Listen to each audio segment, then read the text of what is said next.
निष्ठा साहू। आज पीटीआई शिक्षक के द्वितीय जो योगा का हमारा सिलेबस है उनको कंप्लीट करना है। तो आज दूसरा दिन है हमारा। तो आज हम जानेंगे कि योग का परिचय क्या है और क्या क्या है जो योग से हमें प्राप्त होता है। तो आइए जानते हैं। योग जीवन जीने की कला है। जीवन जीने की कला का नाम ही योग है। ये पंडित श्री राम शर्मा आचार्य जी ने कहा है। देखिए, योग मैंने कल भी आपको बताया था कि योग एक व्यवहारिक पक्ष है जिसको हमको प्रैक्टिकली जीना होता है। ये थ्योरेटिकल नहीं है। आप सभी जानते हैं, जनरल अगर लोग देखें तो उसको सिर्फ आसन, प्राणायाम, मेडिटेशन इसको ही योग मानते हैं। बट योग इससे ऊपर है। इसका आप सैद्धांतिक पक्ष देखेंगे तो इसमें बहुत सारी थेरेपीज़ और भी चीज़ें सम्मिलित हैं। मैंने कल भी आपके साथ चर्चा किया था कि हमारा जो दिनचर्या है, रात्रिचर्या है, ऋतुचर्या है, ये भी योग के अंतर्गत आते हैं। हम कैसा कर्म करते हैं, हम डेली रूटीन में जो वर्क कर रहे हैं, हमें क्या करना चाहिए, क्या नहीं करना चाहिए, हमें क्या खाना चाहिए, क्या नहीं खाना चाहिए, ये भी हमारे जीवन से जुड़ा हुआ है जो डेली लाइफ में हम यूज़ करते हैं।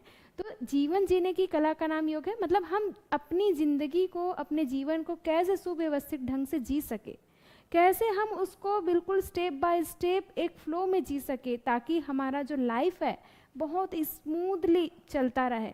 इसके लिए हमको योग को जरूर अपनाना चाहिए। तो आइए देखते हैं आगे। परिचय।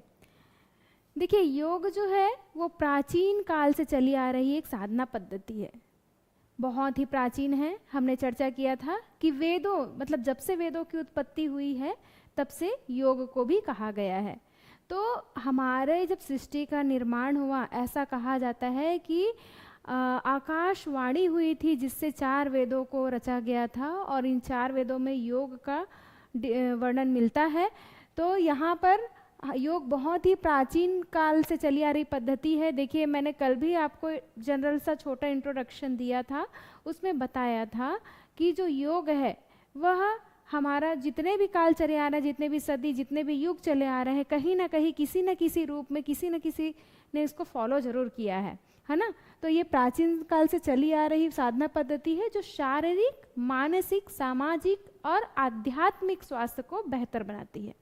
देखिए, शारीरिक स्वास्थ्य की अगर हम बात करें तो हम आसनों का अभ्यास करते हैं, प्राणायाम का अभ्यास करते हैं, मेडिटेशन करते हैं, है ना। तो शारीरिक स्वास्थ्य तो स्वस्थ होता ही है, लेकिन आपका जो मानसिक स्वास्थ्य है, इस योग के साथ साथ में हमारा मानसिक स्वास्थ्य भी बना रहता है। क्योंकि देखिए, WHO के अकॉर्डिंग भी आप सिर्फ शारीरिक रूप से स्वस्थ हैं तो वो स्वस्थ व्यक्ति नहीं कहलाता है। हेल्थ के 4 आयाम हैं, स्वास्थ्य के 4 आयाम हैं, जो शारीरिक, मानसिक, सामाजिक और आध्यात्मिक स्वास्थ्य है। अगर ये चारों रूप से आप पूर्ण रूप से स्वस्थ हैं, आप अपने आप को परखिएगा कि आप अगर चारों डायमेंशन से पूर्ण रूप से स्वस्थ हैं तभी आप स्वस्थ व्यक्ति कहलाते हैं। आज के समय में कोई स्वस्थ व्यक्ति नहीं है।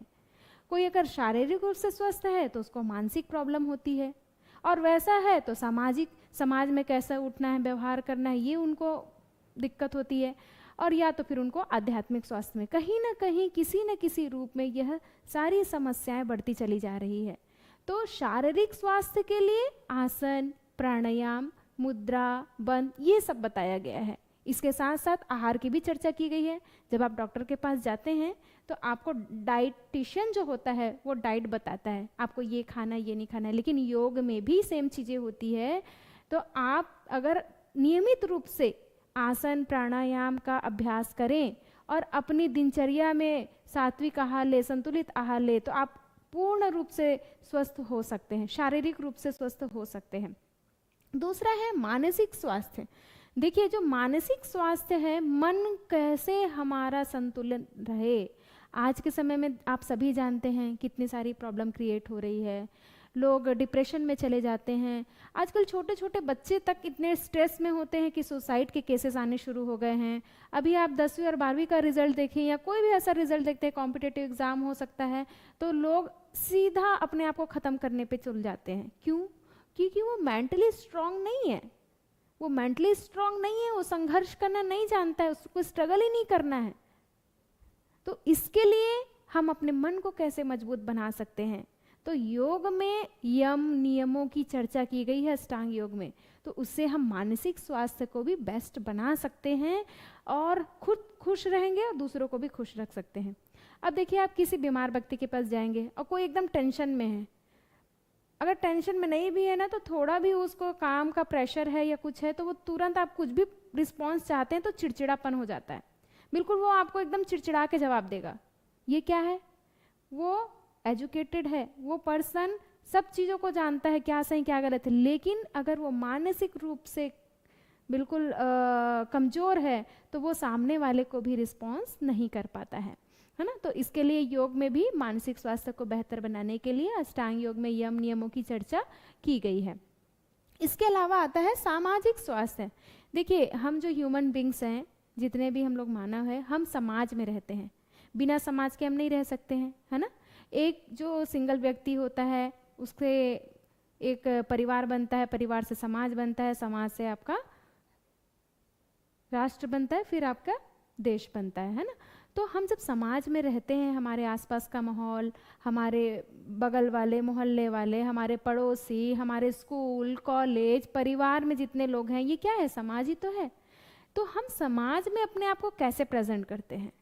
ऐसा तो नहीं है कि हम अपने लिए कुछ और नियम लागू करके रखे हैं और दूसरों के लिए कुछ और नियम लागू करके रखे हैं, है ना।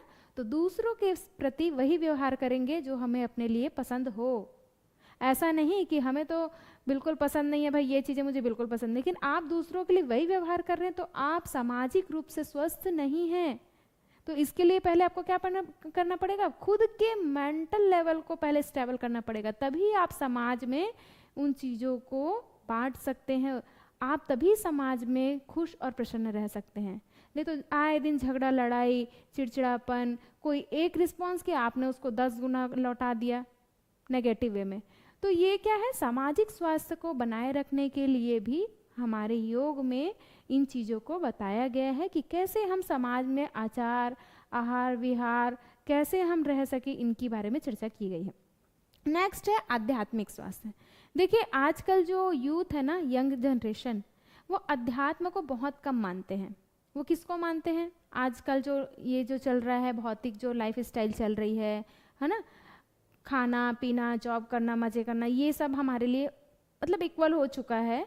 तो पहले जो हमारे पूर्वज थे या फिर हमारे बड़े बुजुर्ग आज भी हमको अध्यात्म से जोड़ करके रखते हैं। देखिए, अध्यात्म का मतलब पूजा पाठ नहीं होता है। अपने आप को, अपनी आत्मा को जानना अध्यात्म कहलाता है।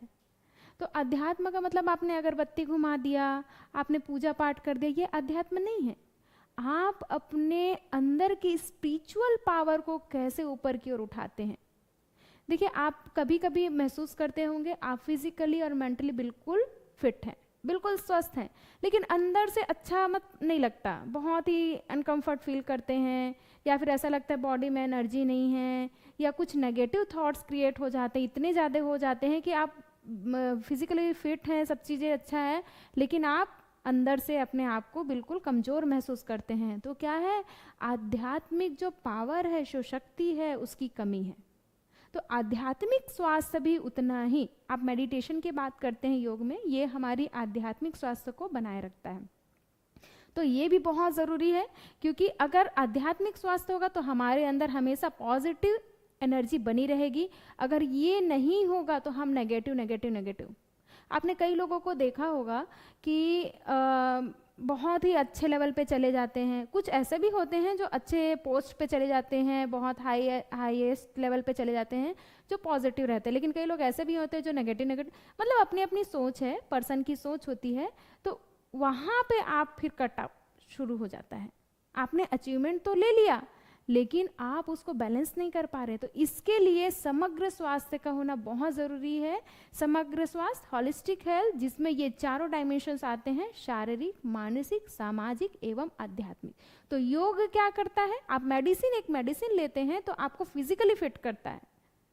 अगर सिर दर्द की दवाई लो तो भी वो फिजिकली तौर पे काम कर रहा है, लेकिन योग क्या करता है? आपको पूर्ण रूप से स्वस्थ करने की कोशिश करता है। तो आप लोगों से भी मैं उम्मीद करूंगी कि आप भी योग को अपनाइए, सिर्फ पढ़े ना, उसको प्रैक्टिकली यूज भी करें। तो आइए आगे देखते हैं। देखिए, इसमें लिखा हुआ है, इसका अंतिम लक्ष्य मोक्ष की प्राप्ति करना है।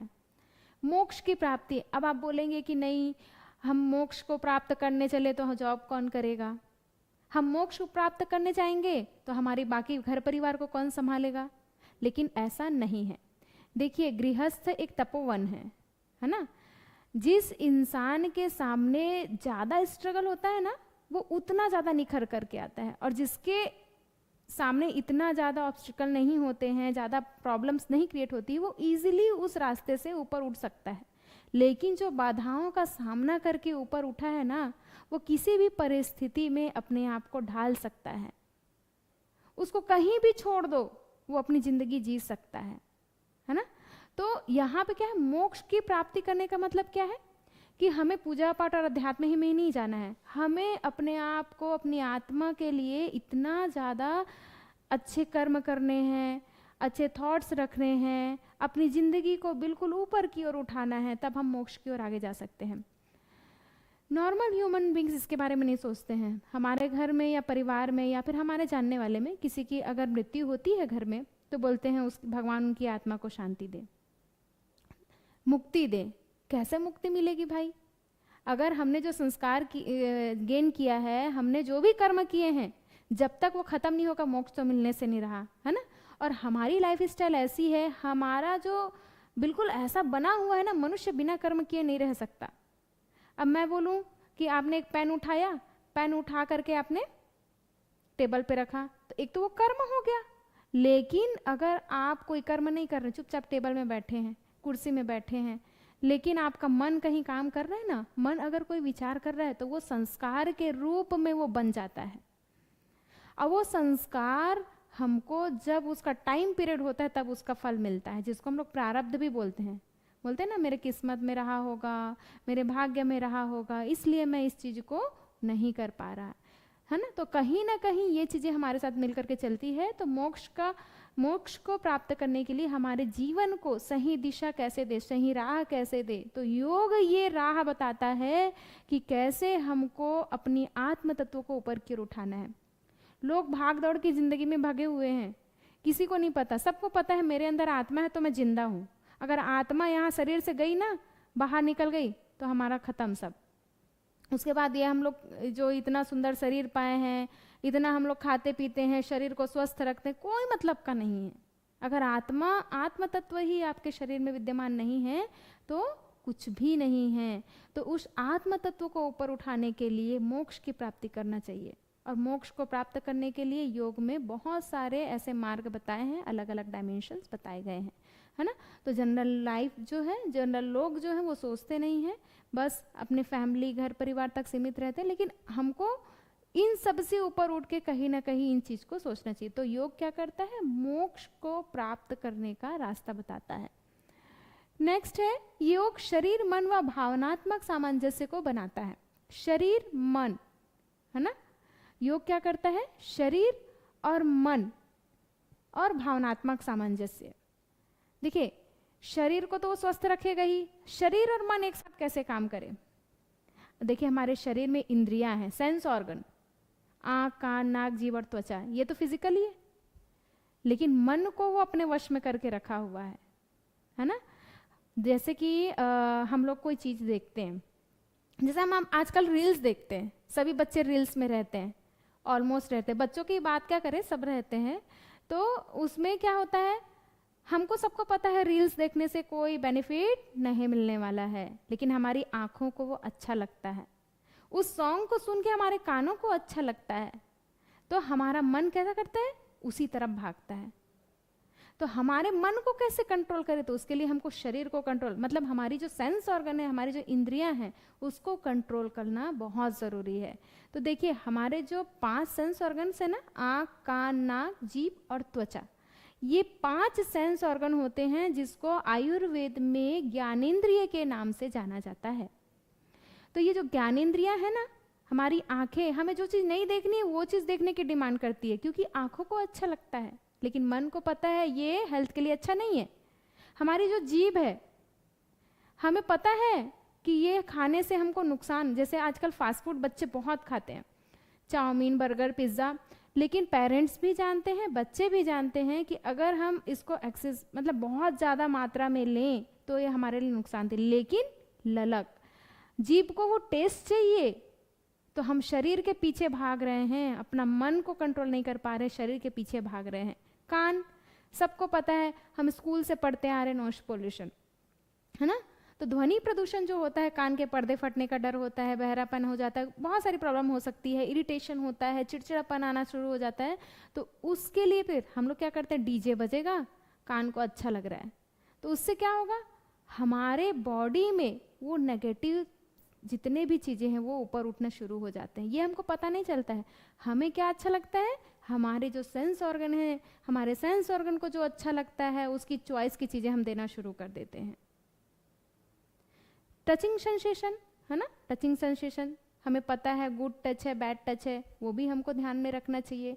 तो जो अच्छा लगता है हम करना शुरू कर देते हैं। तो ये सब चीज़ें क्या है ना, इसको हमको ध्यान में रखना चाहिए। स्मेल की बात करें, कुछ स्मेल्स हमारे लिए अच्छी नहीं होती है, लेकिन हम उसको अगर हमारे नाक को अच्छा लगता है, नोज़ को अच्छा लगता है, तो हम उसको सूंघना शुरू कर देते हैं, है ना। तो आजकल देखिए परफ्यूम बहुत सारे ऐसे आ गए हैं। ऐसा भी तो हो सकता है कि कुछ परफ्यूम्स में केमिकल ऐसे होते हैं जो हमारी बॉडी के लिए नुकसानदायक है।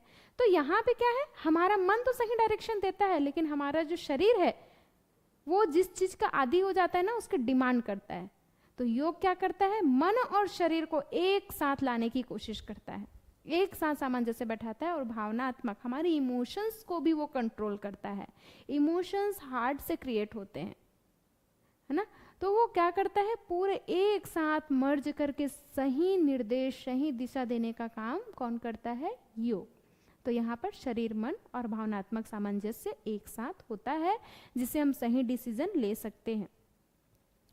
नेक्स्ट है, योग वह विज्ञान है जो जीव, चेतना, पदार्थ तीनों को साथ लेकर के चलता है। जीव, चेतना, पदार्थ, जीव मतलब जिसमें प्राण है, चेतन जहाँ पे प्राण विद्यमान है, जीव मतलब हम लोग जैसे ह्यूमन बींग्स हैं, या फिर छोटे छोटे जीव, सांप, बिच्छू, जो भी अलग अलग प्रजाति के लोग होते हैं, तो ये सब क्या है, जीव है।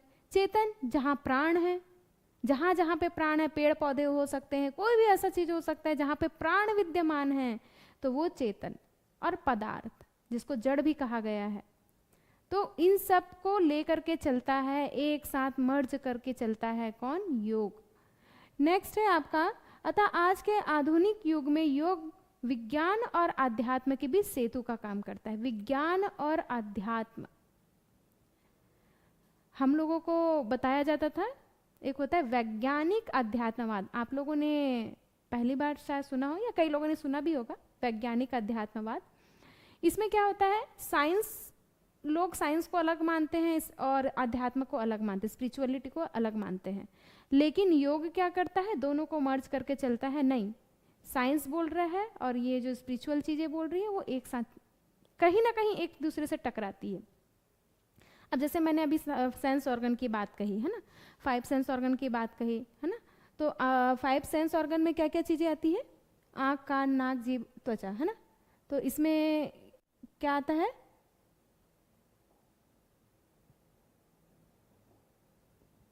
ठीक है, इसमें आँख आ गया, है ना, कान आ गया, जीभ, त्वचा और नाक, ये 5 सेंस ऑर्गन है। ठीक है, ये 5 सेंस ऑर्गन है जो, तो ये इसको हम लोग इसमें सेंस ऑर्गन के नाम से जानते हैं, इसकी फंक्शन अलग पढ़ते हैं साइंस में। लेकिन अगर हम लोग इसमें पढ़े, आयुर्वेद में पढ़े, तो इसके तत्व अलग अलग हो जाते हैं। जैसे कि आप अभी समझिएगा, देखिए जो आँख है ना, आँख का विषय, कान का विषय, जीभ का विषय, त्वचा का और नाक का। तो हमारे जो पंच तत्व हैं, 5 तत्व सभी को पता है, आकाश, वायु, अग्नि, जल, पृथ्वी। तो अगर हम बात करें आकाश तत्व की, देखिए सबसे पहले क्या आया, आकाश तत्व आया। तो आकाश तत्व की अगर हम बात करें, तो आकाश तत्व क्या करता है, स्पेस, आकाश का जो गुण क्या है, स्पेस है, फैलाव है। जैसे आप छोटे कमरे में आपको बंद कर दिया जाए और बोला जाए कि आप जोर से बोलिए, तो वहाँ पर क्या होगा, इतना ज़्यादा गूंजेगा नहीं आवाज़। लेकिन अगर कोई बड़ा हॉल हो या बड़ा ऐसा कोई एरिया हो, वहाँ पर आप तेज आवाज़ से चिल्लाते हैं, तो क्या होता है, गूंजता है वो। मतलब साउंड ज्यादा क्रिएट करता है। तो आकाश तत्व क्या करता है, शब्द, शब्द के साथ चलता है। तो आकाश का गुण क्या है, शब्द। तो शब्द कहां से, कान से। तो कान क्या हो गया, उसका ज्ञानेंद्रिय हो गया। देखिए आयुर्वेद इतने अच्छे से इसको डिफाइन करता है, कान का क्या हो गया, ज्ञानेंद्रिय, सॉरी इसका तत्व कौन हो गया, आकाश। फिर है वायु, है ना। वायु कैसे महसूस होता है, स्पर्श से। वायु का गुण है स्पर्श, टचिंग सेंसेशन। कहां से, त्वचा से। तो त्वचा इसकी क्या हो गई, ज्ञानेंद्रिय हो गई। अब देखते हैं अग्नि। अग्नि का मतलब होता है रूप। अग्नि से क्या होता है, हम अग्नि का जो गुण है वो रूप है, किसी चीज को देख सकते हैं। अग्नि मतलब जैसे लाइट, अगर लाइट बंद कर दिया जाए, बिजली गुल हो जाए तो कुछ दिखाई देगा क्या, नहीं दिखाई देगा।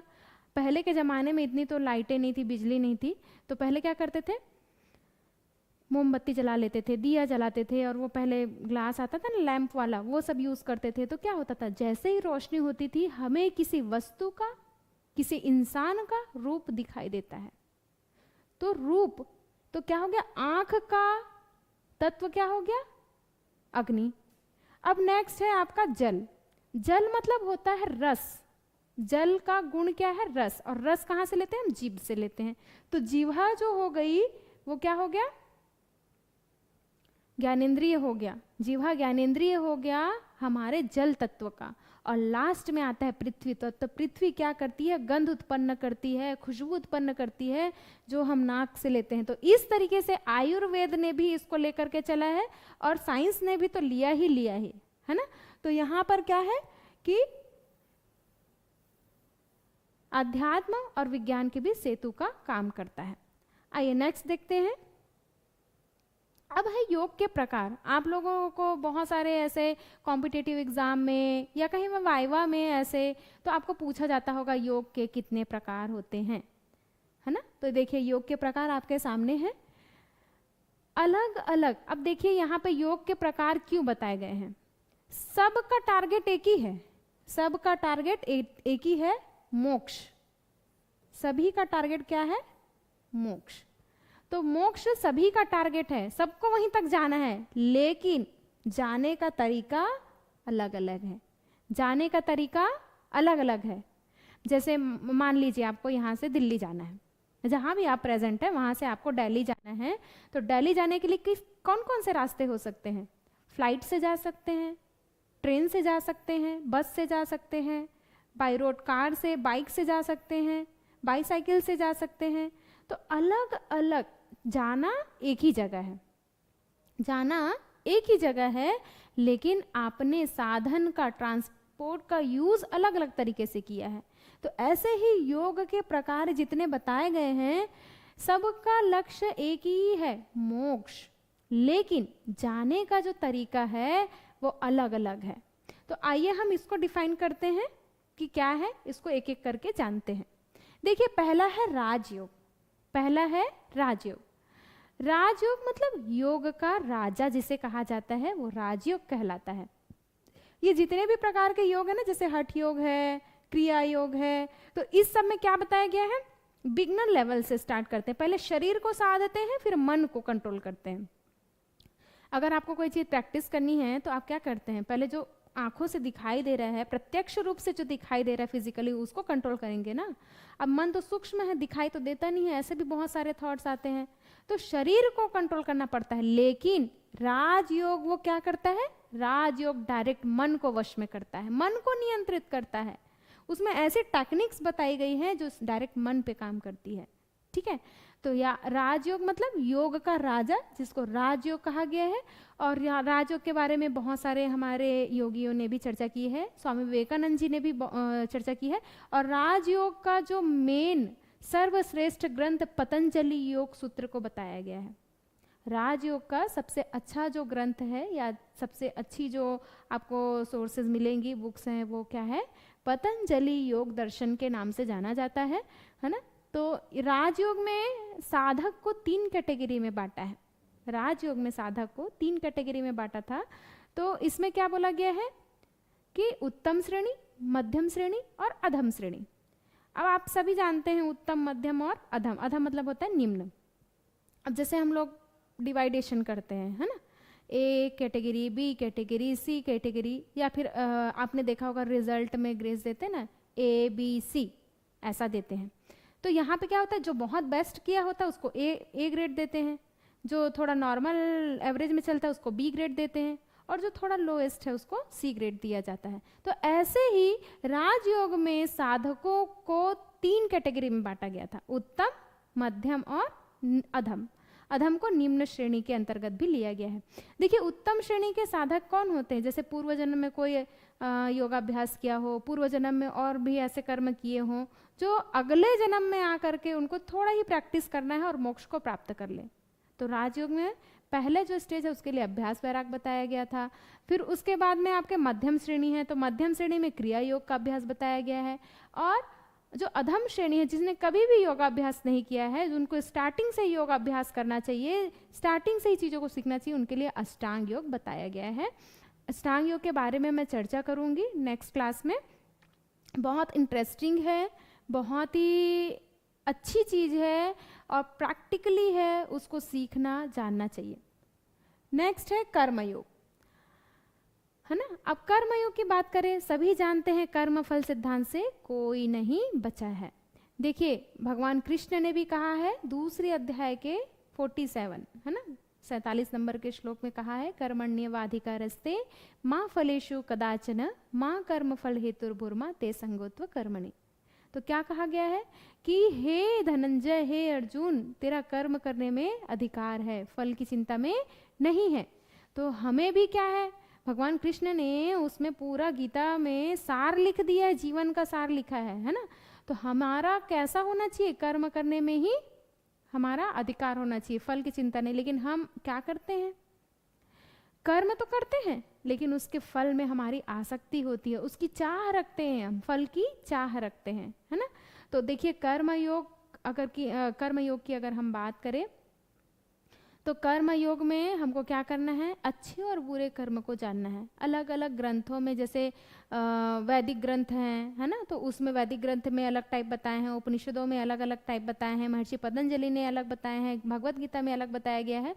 तो उनने अलग अलग तरीके से कर्म योग की बात कही है। तो हमें ऐसे कर्म करने चाहिए जो आसक्ति रहित हो। आसक्त मतलब अटैचमेंट नहीं होना चाहिए। अगर कर्म में अटैचमेंट होगा ना और हमें फल नहीं मिलेगा तो हमें दुख होता है, उसके बाद हम लोग दूसरी बार सोचते हैं उसको करने के लिए। तो कर्मयोग को अगर जीना है, कर्मयोग को अगर जानना है, तो हमको क्या करना पड़ेगा, बिना स्वार्थ के निस्वार्थ भाव से कर्म करना होगा।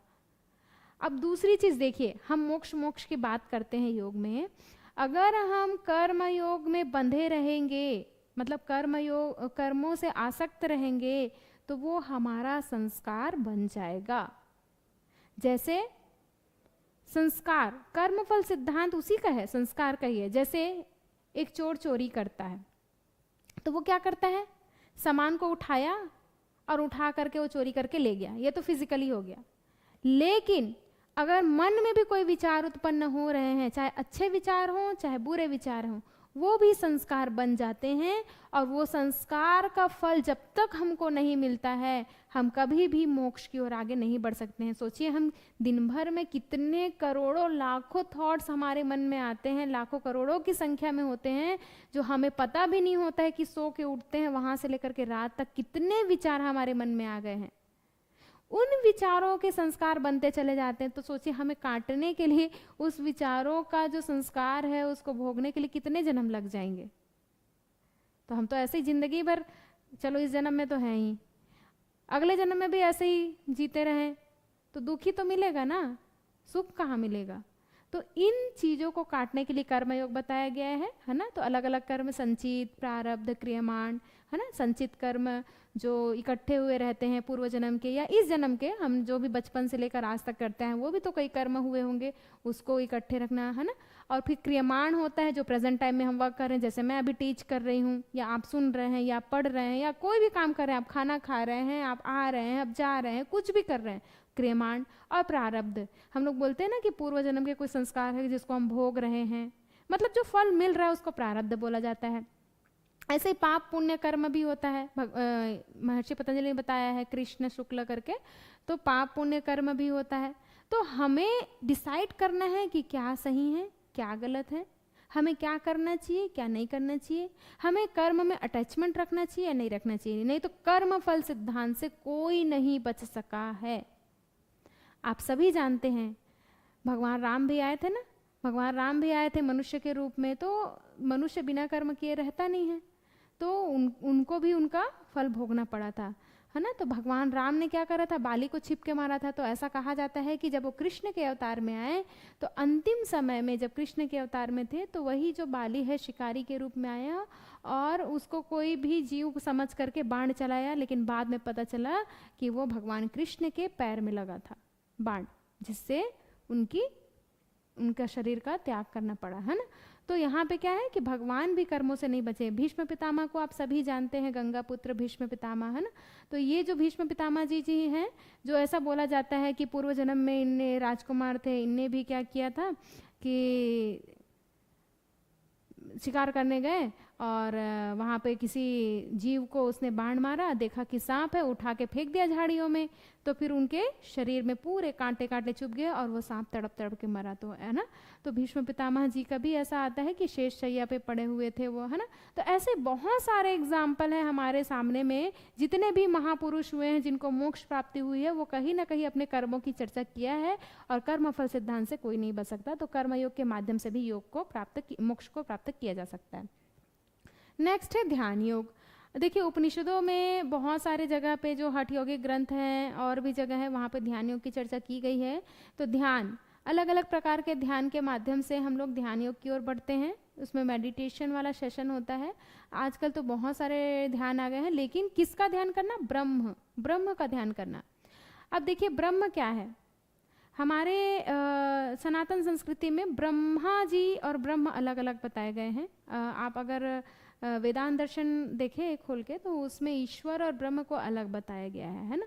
तो जो ब्रह्मा जी हैं, ब्रह्मा विष्णु महेश वाले, वो ब्रह्मा जी सृष्टि के रचयिता हैं, है ना।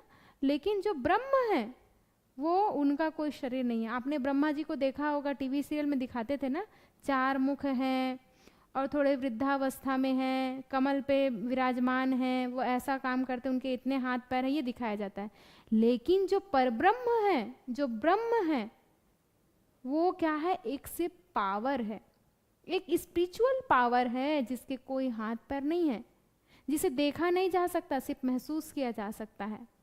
उन ब्रह्म में अपने चित्त को, अपने मन को एकाग्र करना, उससे ध्यान योग के माध्यम से आगे बढ़ सकते हैं।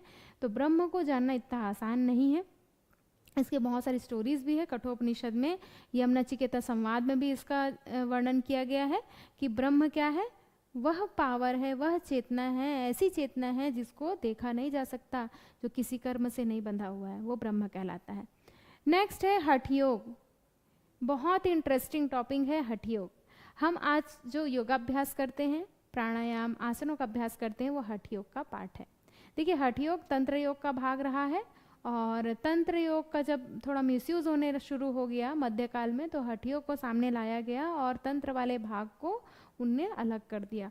तो हठ योग जो है, ह प्लस ठ, ह मतलब हकार, ठ मतलब ठकार, जहाँ पे चंद्र और सूर्य नाड़ी चलती है और दोनों के मिश्रण से, दोनों में जब श्वास प्रश्वास चलता है, दोनों में प्राण का संचार होता है, तो सुषुम्ना जागृत होती है, जिससे चक्रों का जागरण होता है, जिससे कुंडलिनी का जागरण किया जा सके, वो हठ योग कहलाता है।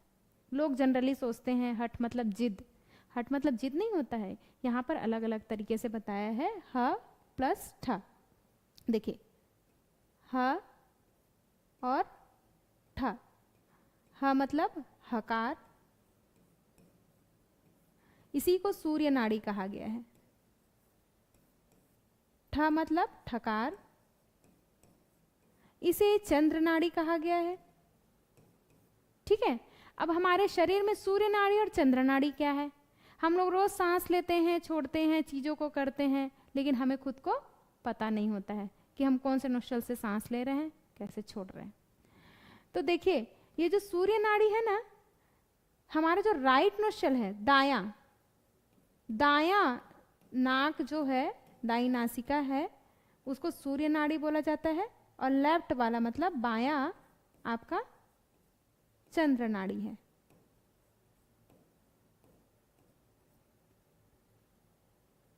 ठीक है, बाएं वाले को चंद्र और दाएं वाले को सूर्य नाड़ी कहा गया है।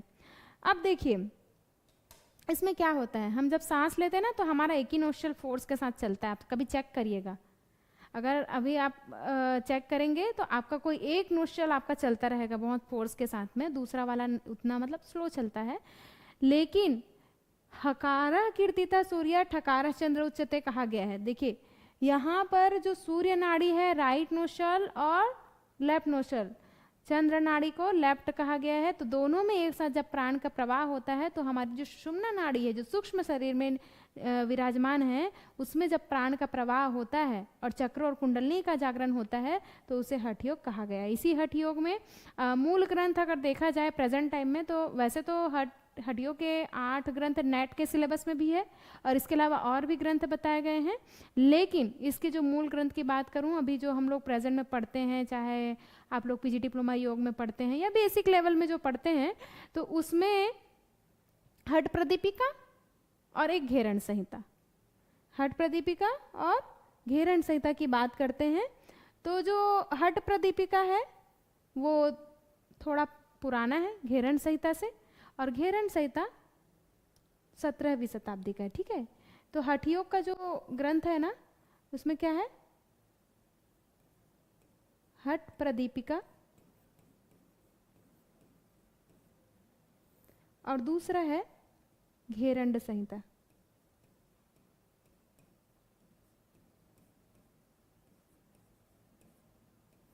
ये 2 ग्रंथ मेन अभी हैं, तो इसके बारे में जनरल क्वेश्चन पूछा जा सकता है हठ प्रदीपिका और घेरण संहिता के बारे में कि ये कौन से शताब्दी का है, क्या है। तो ये 14वीं शताब्दी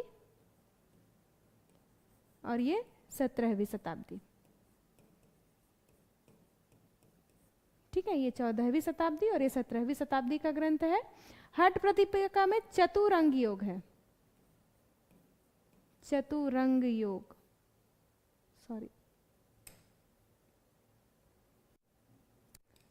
हठ प्रदीपिका में चतुरंग योग है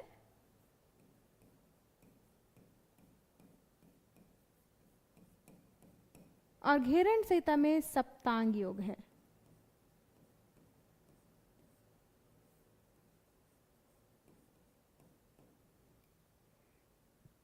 ठीक है, हठ प्रदीपिका में चतुरंग योग है और इसमें सप्तांग योग है। नाम से पता चल रहा है इसमें योग के 4 अंग है और इसमें 7 अंग है। ठीक, तो ये मुख्य अंग है और जिसमें आसनों की, प्राणायाम की, मुद्रा बंध की चर्चा की गई है। इसके अलावा षटकर्म की चर्चा की गई है। षटकर्म को जानना बहुत आवश्यक है, मैं एक क्लास में आपको षटकर्म भी डिफाइन करूंगी, बहुत इंपॉर्टेंट है, उसमें से क्वेश्चन आ सकते हैं। हालांकि आपके सिलेबस में मेंशन नहीं है षटकर्म, उसमें सिर्फ कपालभाति मेंशन है, लेकिन वो आ सकता है, इसीलिए मैं षटकर्म की चर्चा एक क्लास में जरूर करूंगी। नेक्स्ट है क्रिया योग। देखिए जो क्रिया योग है ना, महर्षि पतंजलि ने जो ग्रंथ लिखा है पातंजल योग दर्शन, है ना, तो इसमें क्रिया योग की चर्चा की गई है। यह नियम का एक पार्ट भी है। तो जो महर्षि पतंजलि ने बताया उसमें तप, स्वाध्याय, ईश्वर प्रणिधान, तप स्वाध्याय, पहला तप, दूसरा स्वाध्याय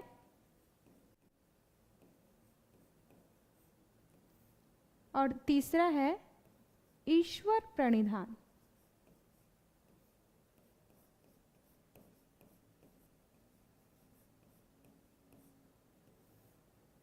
ठीक है, तप, स्वाध्याय और ईश्वर प्रणिधान। तो ये क्रिया योग में 3 चीजें आती है।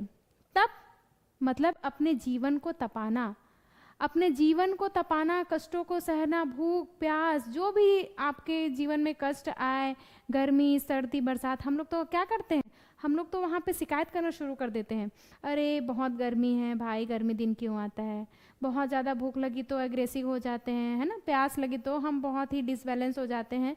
तो उन चीज़ों को सहना, जीवन में जो भी कठिनाइयाँ, संघर्ष हो, चाहे कुछ भी हो ऐसा, उसको सहना तप कहलाता है। सोने को जितना तपाया जाए सोना उतना ही निखरता है। तो उसी प्रकार तप के माध्यम से हम खुद को बेस्ट बना सकते हैं, संघर्ष बना पूर्ण कर सकते हैं। देखिए जैसे एक छोटा बच्चा होता है, छोटा बच्चा क्या, एक ऐसा बच्चा है 8-9 साल का जो इसके पास में कुछ सुख सुविधाएं नहीं हैं, जिसके पास कुछ चीज़ें नहीं हैं, वो बेचारा स्ट्रगल वाली लाइफ जी रहा है। और एक बच्चा जो 8-9 साल का होता है वो क्या करता है, बहुत ही अच्छे से ऐशो आराम में जी रहा है, उसके पास सारी सुख सुविधाएं हैं। लेकिन हालांकि स्ट्रगल कर रहा है, वो बच्चे के पास में सुविधाओं की कमी है, इसकी वजह से कुछ कमियां हो सकती है। लेकिन अगर जैसे कोई भी विपदा और कोई भी आपत्ति आए तो जो बच्चा संघर्ष कर रहा है ना, जिसके पास सुविधाएं नहीं है, वो ज़्यादा अच्छे से उसको टॉलरेट कर सकता है, मतलब ज़्यादा अच्छे से उसको फेस कर सकता है। ठीक है ना।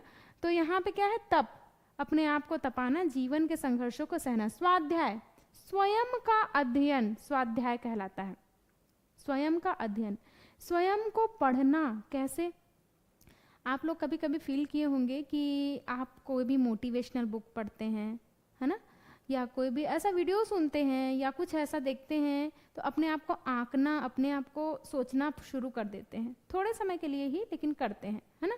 तो यहाँ पे क्या होता है, हम लोग जब तप, अनुष्ठान, अच्छी पुस्तकें, जो जीवंत पुस्तकें हैं, जो मोटिवेशनल पुस्तकें हैं या वीडियोस हैं, ऐसे चीज़ों को देख करके स्वयं को जो पढ़ने की कोशिश करते हैं, स्वयं को जानने की कोशिश करते हैं कि मेरे अंदर क्या कमी है, क्या अच्छाई है, क्या बुराई है, वो स्वाध्याय कहलाता है। अगर हम इसको करें ना तो हमारे जीवन को हम सुधार सकते हैं। आप लोग ट्राई करिएगा, रात में कभी एक अच्छी सी किताब उठाइए या फिर वैसी वीडियो मोटिवेशनल सुनिए और देखिए, और उसको अपने आप में अप्लाई करके देखिए कि क्या वो अच्छाई आपके अंदर है, या आपने दिन भर में क्या मिसबिहेव किया, आपने क्या अच्छा किया, क्या गलत किया, और जो कमी है उसको अगर आप सुधारेंगे तो धीरे धीरे धीरे धीरे लाइफ अच्छी होती चली जाएगी। और लास्ट है ईश्वर प्रणिधान, ईश्वर के प्रति पूर्ण समर्पण ईश्वर प्रणिधान कहलाता है। हम लोग बोलते हैं ना, तेरा तुझको अर्पण क्या लागे मेरा, तो ये तो आरती में गा लेते हैं, लेकिन सब कुछ मेरा मेरा। इंसान भगवान को भी नहीं छोड़ता है ना। तो यहाँ पे क्या है, ईश्वर के प्रति पूर्ण समर्पण, मतलब हम ईश्वर के प्रति ऐसा समर्पण का भाव रखें कि हमारे पास जो कुछ है सब उन पे न्यौछावर कर दे, है ना। तो यहाँ पर क्या है, ऐसा करने से हमारे अंदर में कोई छल कपट ईर्ष्या द्वेषभाव नहीं रह जाता है, जिसकी वजह से हम योग मार्ग में आगे बढ़ सकते हैं। नेक्स्ट है प्रज्ञा योग। पंडित श्री राम शर्मा आचार्य जी ने प्रज्ञा योग दिया है। ठीक है, इसमें ना 16 स्टेप्स हैं प्रज्ञा योग में, 16 स्टेप्स हैं। पंडित श्री राम शर्मा आचार्य जी ने दिया है, और इसके माध्यम से भी आप योग साधना में आगे बढ़ सकते हैं, जो हमारी प्रखर बुद्धि का विकास करता है। आप और चाहे तो आप इसको और भी सर्च कर सकते हैं, प्रज्ञा योग के माध्यम से कैसे अपने जीवन को आगे बढ़ा सके। प्रज्ञा मतलब होता ही है बुद्धि। बुद्धि मतलब क्या, जो सही और गलत में निर्णय ले सके, जो विवेक को इस्तेमाल करके सही और गलत का दिशा बता सके। तो प्रज्ञा योग भी बहुत ही अच्छा एक दिशा हो सकता है योग में बढ़ने का। ज्ञान योग की बात करते हैं। ज्ञान योग देखिए, उपनिषद आप सभी जानते हैं, कुल 108 उपनिषद होते हैं। ज्ञान योग की चर्चा की गई है उपनिषदों में। ज्ञान योग मतलब कौन सा ज्ञान? आजकल हम लोग पढ़ते हैं, है ना, एजुकेटेड हैं, इंजीनियरिंग कर रहे हैं, डॉक्टर बन रहे हैं, टीचर बन रहे हैं। आप जैसे पीटीआई बनने वाले हैं, आप लोग है ना, पीटीआई टीचर बनने वाले हैं, और भी लोग अलग अलग प्रोफेशन में हैं। तो क्या ये ज्ञान है? क्या ये सही ज्ञान है या नहीं है? देखिए, ज्ञान योग का मतलब क्या है, जहां पर हमें यथार्थ ज्ञान हो। यथार्थ मतलब जो सत्य है, जो नित्य है, उसका ज्ञान हो। देखिए, हम लोग जो ज्ञान लेते हैं ना, हमारा घर, हमारा परिवार, हमारी सुख सुविधाएं, हमारा जॉब, हमारा सब चीजें, हमारी पद प्रतिष्ठा, हम मर जाएंगे ना तो सब खत्म हो जाएगा। हमारा घर जो इतना सुंदर बिल्डिंग बना होगा, बाढ़ आ गया, भूकंप आ गया, खत्म। हमारी पद प्रतिष्ठा, है ना, हमारी पद प्रतिष्ठा, हमारा पैसा, एक भी मिस्टेक हुआ, खत्म। तो ये क्या है? सही ज्ञान नहीं है, ये जीविकोपार्जन हेतु ज्ञान है। अपने जीवन को चलाने के लिए ये ज्ञान लिया जाता है। लेकिन यथार्थ ज्ञान जो होता है, जो उस आत्म तत्व के दर्शन कराता है, जो कभी खत्म नहीं होने वाला है। देखिए, आप सभी जानते हैं, आत्मा को भगवान कृष्ण ने भगवत गीता में क्या बताया है? नयनम छिद्यन्ति शस्त्राणि नयनम दहति पावक न चैनम क्लेदयन्त्यापो न शोष्यति मार्ता। आत्मा को कोई भी शस्त्र काट नहीं सकती, पानी गला नहीं सकती, अग्नि जला नहीं सकती, है ना। तो वो ऐसी चीज़ें हैं। आत्मा जो है वो परमात्मा है जो कभी नष्ट होने वाला नहीं है। ऐसे तत्वों का ज्ञान, ऐसे तत्वों के बारे में पढ़ना, विश्वास करना ज्ञान योग है।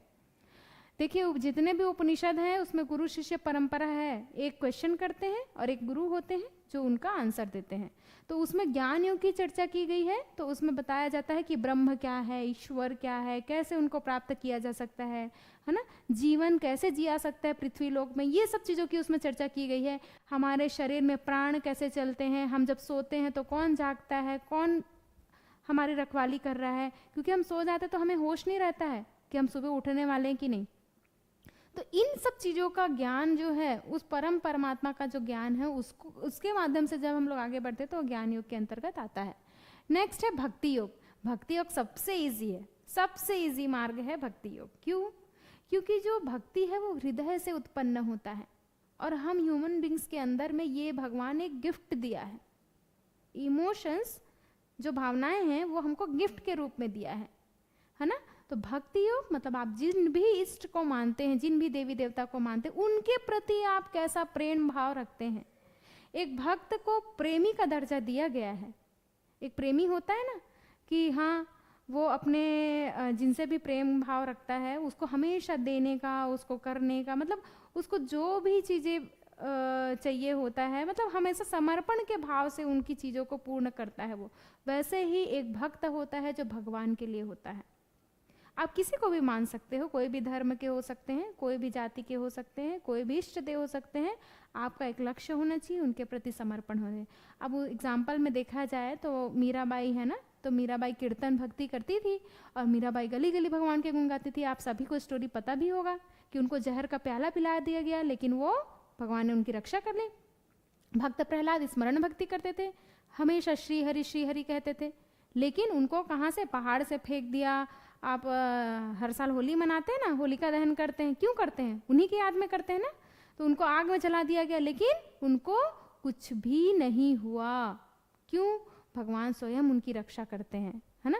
तो भक्ति के मार्ग में भी बहुत सारे एग्जाम्पल है। कृष्ण सुदामा है ना, उसमें क्या आता है? साख्य भाव आता है। दास्य भाव में हनुमान जी हैं जो हमेशा श्री राम भगवान की भक्ति करते थे, है ना। पाद सेवन में भरत, तो जो भरत थे उनने भगवान के चरण पादुका को गद्दी में रख करके राज किया, उनकी सेवा की।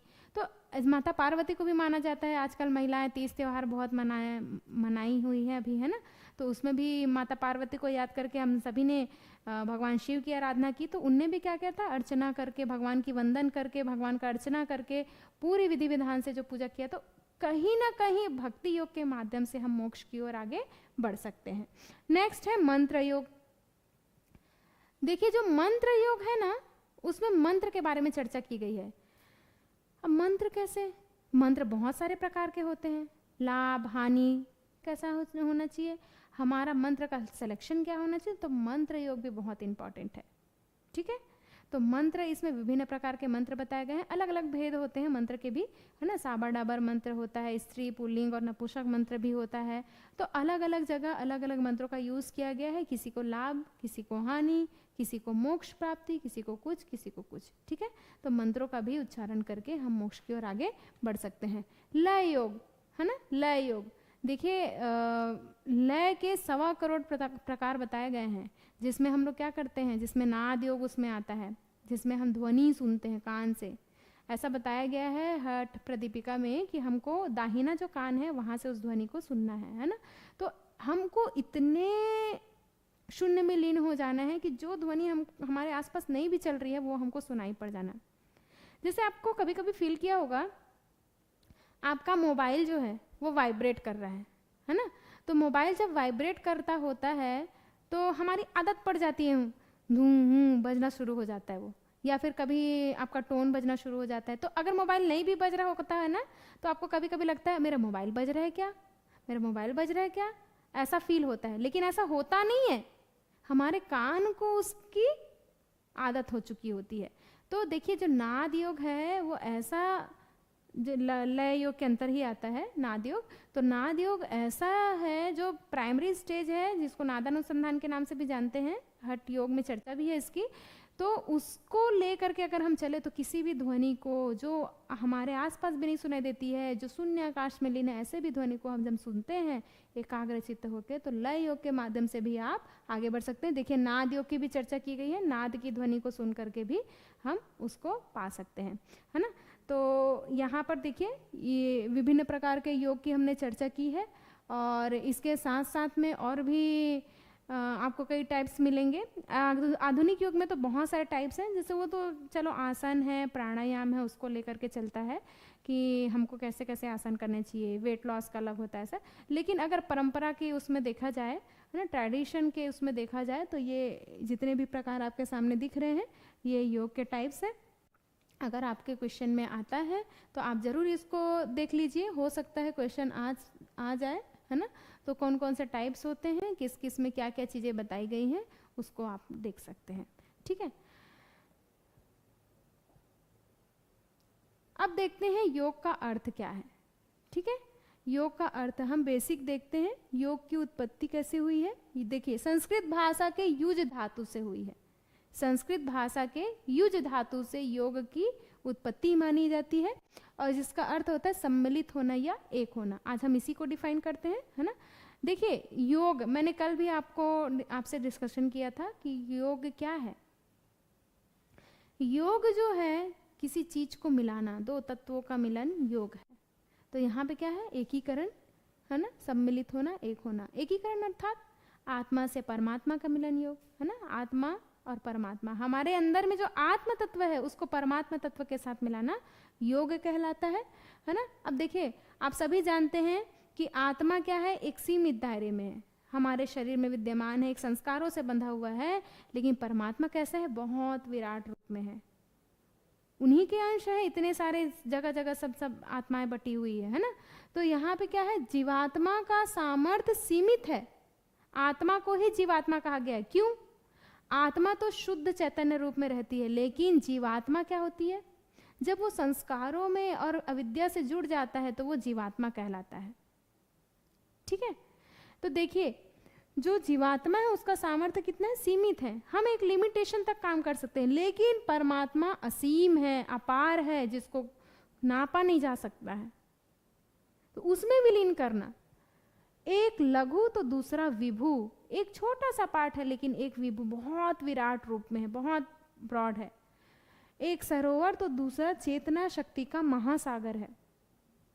सरोवर, जितने भी नदियां हैं, जितने भी सरोवर, ताल सरोवर हैं, सबका पानी कहाँ जाता है, महासागर में मिल जाता है, क्योंकि महासागर में उसको सहने की क्षमता है। और छोटी सी नदी में बहाते जाओ तो बाढ़ आ जाएगा, नहीं, तो महासागर में उसको सहने की क्षमता है। तो परमात्मा क्या है, वह विराट चेतना का, महाशक्ति का महासागर है, जिसमें हम अपने आत्म तत्व को विलय करते हैं। हमारे संस्कारों को नष्ट करके, हमारे संस्कारों को हम जी करके, उसको पाप पुण्य को भोग करके जब हम मोक्ष की ओर बढ़ते हैं, तब हमें परमात्मा का मिलन हो सकता है। नहीं तो हमको पुनर्जन्म होता ही रहेगा, हमारे पता नहीं कितने योनियों में फिर हम भटकते रहेंगे, और हमारे आत्मा वैसे ही चीज़ों को भोगती रहेगी, चाहे सुख हो चाहे दुख हो, है ना। आप सभी सोचते होंगे सुख है, ये है, वो मिलता है, लेकिन उस सुख के पीछे कहीं ना कहीं दुख छिपा हुआ जरूर होता है ना। तो सुख के पीछे दुख, आपने नई ड्रेस खरीदी, सुख मिला, और ड्रेस थोड़ा पुराना हो गया, किसी ने मांग लिया, कट फट गया, दुख हुआ। तो छोटा सा सुख जो मिलता है ना, वो दुखदाई होता है। तो उससे अच्छा है कि परम सुख की प्राप्ति, तो वो क्या है, मोक्ष, है ना। तो आज की वीडियो में हम इतना ही देखते हैं, इसका और भी पार्ट है, अर्थ में ही हमारा और भी मेंशन है, जो हम उसको कल देखेंगे। आज के लिए थैंक यू।